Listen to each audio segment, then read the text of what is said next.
Hi,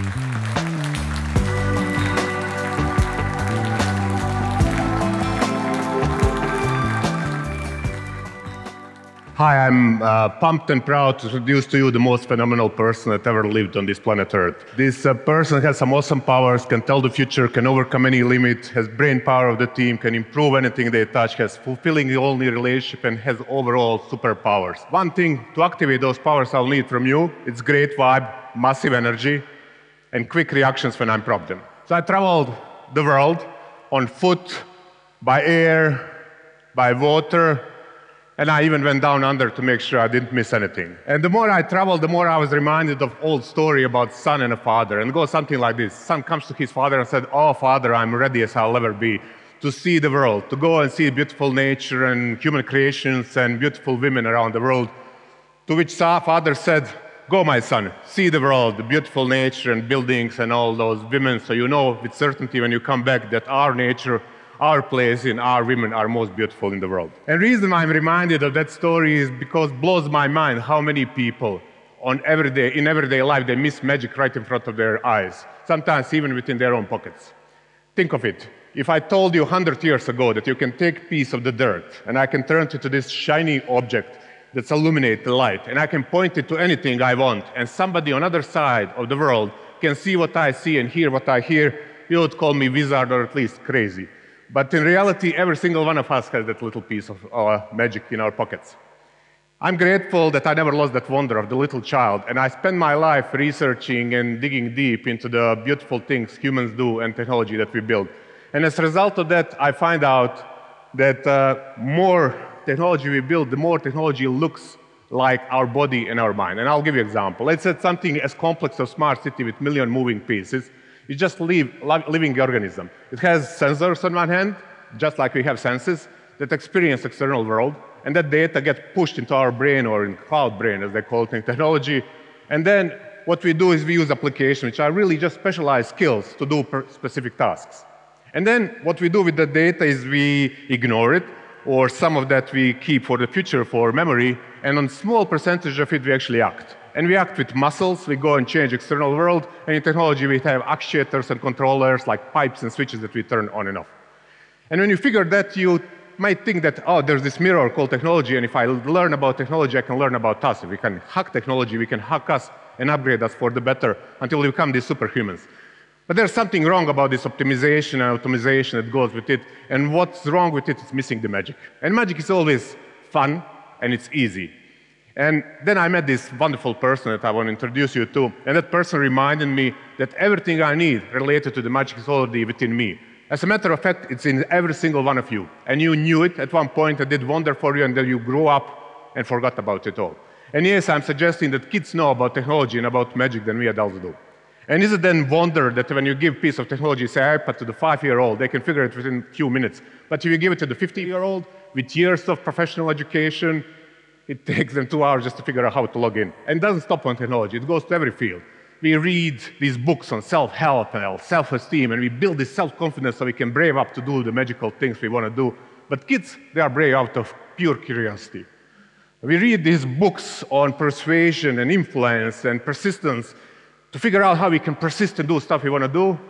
But kids, they are super level of persuasion. If you doubt that, just look any youngster hustling ice cream on a video game from their parents. We travel to Nepal and India and go to these retreats where we learn how to meditate and live in the moment, live in the now. But that's the only state kids ever know. And if you doubt that, just look any kid interacting with a butterfly. So my point here, and what I want to suggest, is we should stop preaching and we should stop pushing our fears and our old ways onto the kids and open our eyes and ears and let them lead us with curiosity. And something magical will happen then. You'll start seeing the future. Because future is made out of these youngers and their dreams. And the way people in future will behave and think, they already behave and think today. And here's an extra benefit for you. An extra benefit is related to your work. Any work you do is as meaningful and useful as it will last into the future. And if future belongs to the kids, the more useful your work is, for younger you work, and sometimes even unborn. So there's bonus on top of it, and bonus is that if you do that, your work will become super meaningful, your life will start having a mission, and you'll start feeling young because you hang with young. And what will happen really quickly, you will be reminded of 5 things. First one is that limitations are just inventions. And I'll prove to you in the language of the kids. So everybody just put their hands above the person in front of your head, put them out, you promised me quick reactions. And what you have right now, it's called limitations or doubt. And doubt always leads to the fear. So let's remove doubt and leave your dominant right hand for most of the people out and then push even a little more. And you just break to your limitation. But then do what kids do, which is put everything you got, put your shoulder and your hips and push even a little more. So you just broke to your limitation twice, just by a little bit of creativity. As you start breaking through these limitations, you'll get crazy clarity. And you'll start noticing that you do have actually multiple brains. Just like in technology, we have a graphical processor and central processor and communication processor. We have multiple brains. And I'll explain an example. Let's say we decide to lose some weight. First thing that will kick in is our thinking brain, which I'll call professor. And professor will tell you something like this. For half hour every day you need to exercise and don't eat bread and sugar. And you'll say simple enough and you'll go about your life. You'll exercise and eat healthy 1 day, 3 days, and on 7th day you'll be in supermarket and your hand will reach out, grab chocolate and put it in the shop market. And what just happened? Monkey kicked in. Our animal brain, our action brain that does not care about past, does not care about future, doesn't care about what professor told him, but it has awesome power. And this awesome power allowed him to act, sometimes in a bad way and sometimes in a good. And then because we just ate chocolate, our okay brain kicks in, which I call Pinocchio. And with fatherly and motherly love, it will explain that it's okay that we ate chocolate, we actually worked really hard in the gym. And chocolate has this magical property. These neurotransmitters can actually help our brain. It protects us from the UV lights, and it's also good for the blah, blah, blah, blah, blah. We rationalize the way out of... we rationalize the way out of our failures. But what kids do, they turn everything upside down. And this is how kids do it. They use their Pinocchio brain up front. They say it's okay to do these wonderful, crazy, amazing things. And we forget about our fears. And then monkey hears that and he jumps into the action. And then as soon as he jumps into action, we get into trouble. And then that professor turns to our co-driver and uses all his knowledge to get us out of trouble. And this might sound scary for most of the people, but this is actually how any innovation and any cool human deed ever been done on this planet Earth. So as you are starting to do these amazing things, you'll be reminded of next year, and this is that there's mighty days. And mighty days is this concept that in a single day you can do miracles. We use it in technology, we call them hackathon, where young people come in a single day. They do more than other people do in weeks or sometimes even months. And the way it works, there's these two beautiful energy of the beginning and energy of ending. Energy of the beginning example would be New Year resolutions. When New Year comes, you get this clean slate, and you decide that you'll, for example, exercise again. And you do that with full power for like a couple of days, and then life happened. But energy in beginning was undeniable. Other energy is energy of ending. Let's say you find out that your life is about to end. What will happen? You'll really quickly put your priorities in order. You'll make peace with what you need to make peace with. You'll forgive who you need to forgive. And then if there's any remaining tasks, you'll do them with superhuman power. So instead of waiting for the rest of your life, I have suggested to you that I learned from kids. Have new day resolution. As you wake up, decide what you'll do in this amazing day, and treat every night as you are going to sleep as end of your little life. So you will have multiple life for the rest of your life. And then if you do that, next thing will happen, you'll stop listening to the news. And the reason why I stop listening to the news, I will explain you in adult term. Imagine that there's archipelago of the 50 islands. And on each island there's a tribe. And each tribe is using fishing for a living. And then shark attack happened. And what will happen to the island for 1 month? They'll paralyze. Nobody will be fishing. And then hunger will overcome the fear. And then what will happen? One and the second and the third guy will go in, and life will go back to the normal about 2 months later. But when you broadcast the news, all 50 islands stop functioning. So kids know that, and kids don't listen to the news. Youngsters don't listen to the news in general. What they do, they live here and now. And instead of listening to news, they count. Look at any kids, it's constantly counting. And these are real news.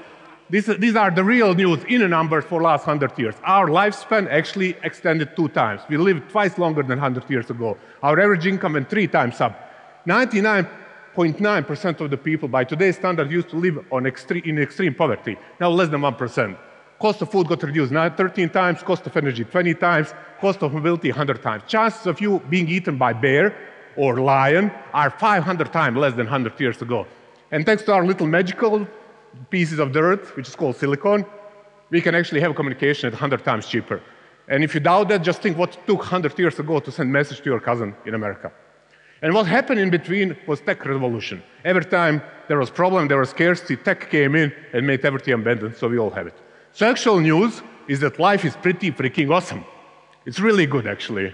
And I can prove to you by measuring everything. And anything gets measured, gets improved. So here, example, if you just want to lose weight, start measuring yourself, you'll get really quickly motivated. If you want to improve your customer satisfaction, measure it. Even if you want to improve our air, what you need to do is start measuring, and awareness kick in, and community comes together to solve the problems. And you can even apply it to relationships. So here's how. Let's say there's scale. At 1, I'm miserable. At 10, I'm extremely happy. Because I'm a happy guy and I always learn, I'm by myself at 8. If you drop me to 7.5, you are not welcome in my life. But if you take me to 9 and 10, my hands are wide open to you and you are welcome in my world. And I believe it should go 2 ways. So my rule is, if I do welcome you in my world, you need to leave my world richer and better off than when you came in. And you know how I learned that from? Kids. Because try to be boring to the kids and you see what will happen. But you'll mess up my 18 minutes if you keep applauding. But if you are fun, they'll welcome you in their world, and their worlds are amazing. And I'll show you, I'll give you an example how their world works. Right now, while I'm talking, you can actually hear yourself breathing. There's taste in your mouth. You can feel clothes on your skin. There's smell of this theater if you want to breathe it in. There's balloon up there that your eye with corner was noticing but wasn't registering. So about 90 to 95% of everything that comes to our brain, we just ignore right away. And then another 90% of that that's left, we forgot when we go to sleep. So reality is that we carry about only 1% of our life going further. So that tells you that if you focus, and you focus only, just like kids, on amazing and interesting and fun things, your entire life will be amazing. But let me tell you how amazing you are. So imagine all the chances that had to happen for your father and mother to come at the right time, to meet each other, to make love in the right exact moment, because they did it just a minute later if you wouldn't be you. And then you, on top of that, won this 4 million sperms race. And that had to happen for your mother and for your father and for their parents and their grandparents and the grandparents of grandparents all the way to the beginning of the human race. So everything has to happen exactly how it's happened for you to sit with me in this room right now. And you are one of the 100 billion lucky bastards that ever live on this planet Earth. But I'll take this step further. I'll give you one chance for you to replace yourself with any person that ever lived. But you need to do it in the following way. You need to give up on your parents. You need to give up on your siblings, your children if you have some, all of your friends, memory of your first kiss, your first love, every great memory and experience you ever experienced. And if you are in right mind, every single one of you will say, no freaking way, man. And if you said that in any shape or form, you just prove to yourself that you are pretty freaking special. As a matter of fact, you are the most phenomenal person that ever lived on the planet Earth. And for that small percent of you that still need a third-party approval and stamp of authority, by the power vested by Young and Math, the language of the universe, here, I proclaim you the most phenomenal person that ever lived. But I ask you to do something for me as well. So I need all of you to stand up right now.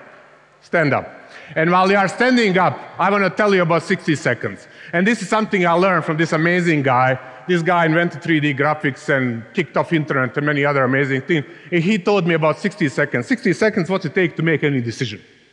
Any decision is made within 60 seconds, and everything before that was just procrastination and preparation. So within next 60 seconds, I want you to make a decision. And you will make the decision by keeping standing up with the next minute. And what I want to do for you is do last thing that I promised at the beginning, if you remember, to teach you how to be hero. But see, hero in real life is not about your special ability. It's about willingness to do right thing for the right person at the right moment. And it can be as simple as few beautiful words. Could be as simple as forgiving something to somebody. Could be as simple as hug. And let me give you a tip. The younger person is, the easier to be their heroes.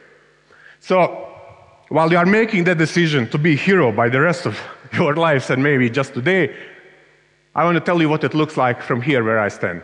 What it looks like that we have room full of heroes with special abilities. And there's one last thing that I want to tell you, and it's about what's cooler than being most phenomenal person alive. And that's where a bunch of superheroes come together, join their forces, and do change in this world for generation that's coming after us. So we leave this world better than we found it. So thank you, and that's my mission for you. Peace out, kids.